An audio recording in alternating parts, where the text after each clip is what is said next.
What's up mga papi? For today's video, wala muna tayong budulan dahil ang gagawin natin today is isi-share ko sa inyo ang recipe namin ng lumpiang Shanghai. Let's do this! Throw your hands up if you with it, drop it.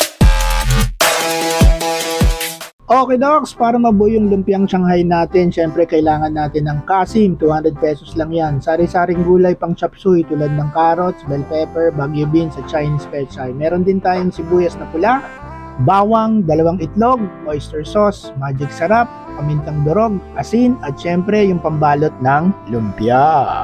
Unang-unang step na gagawin natin, gilingin muna natin yung kasim. Kung meron kayong food processor, better, pero kung wala naman, pwede namang bumili na lang tayo ng giniling sa palengke.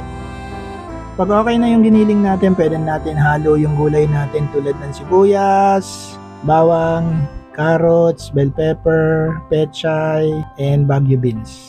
Pagkatapos nun, gilingin lang natin yung gulay kasama ng pork kasim. Then, lahok na natin yung pamintang durog, yung asin, magic sarap, and yung oyster sauce. Sama na rin natin yung 2 itlog in the mix. At i-mix ulit natin gamit ang food processor. And after around 2 to 3 minutes of mixing, ayan na itsura ng ating lumpiang Shanghai na hindi pa nakabalot. So salin lang muna natin siya sa bowl para i-prep na natin for the lumpia wrapper. So ito na yung lumpia wrapper na bilhin namin sa SM Hypermarket. Feeling ko hindi na siya fresh kasi ang hirap niya pag iwahiwalayin. At ito na nga tayo, assemble na natin yung lumpia. Ilagay na natin yung giniling mix natin dun sa lumpia wrapper, i-spread out natin. So dapat manipis lang para madaling maluto yung lumpia kasi pag makapal yung giniling mix mo sa loob ng wrapper, medyo matagal lutuin yan, baka masunog lang at papait. And para isil mo yung lumpia wrapper, syempre kailangan mo ng tubig and then yan, sasalansan na natin. I-repeat lang natin yung proseso na yan hanggang sa makarami tayo ng lumpia.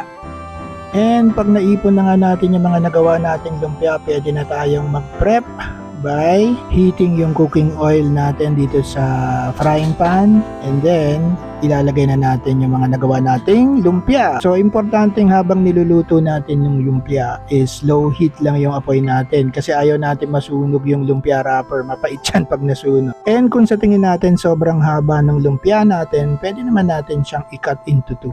And of course, babantayan natin, babalik ta rin natin kasi ayaw nating masunog nga yung lumpia. And after 3 to 5 minutes, ayan na, pwede na natin hanguin yung lumpia natin. Ready to eat na yan. Masarap yung kainin habang mainit. Huwag nyo nang palamigin kasi hindi yan masarap pag malamig. Kumukunat yung lumpia wrapper. And that's it for our budol cooking for the day. For those of you who haven't subscribed yet, please subscribe. And then, syempre, paki-like and share itong video natin. Thanks for watching. Till the next budol! Be safe everyone. Peace!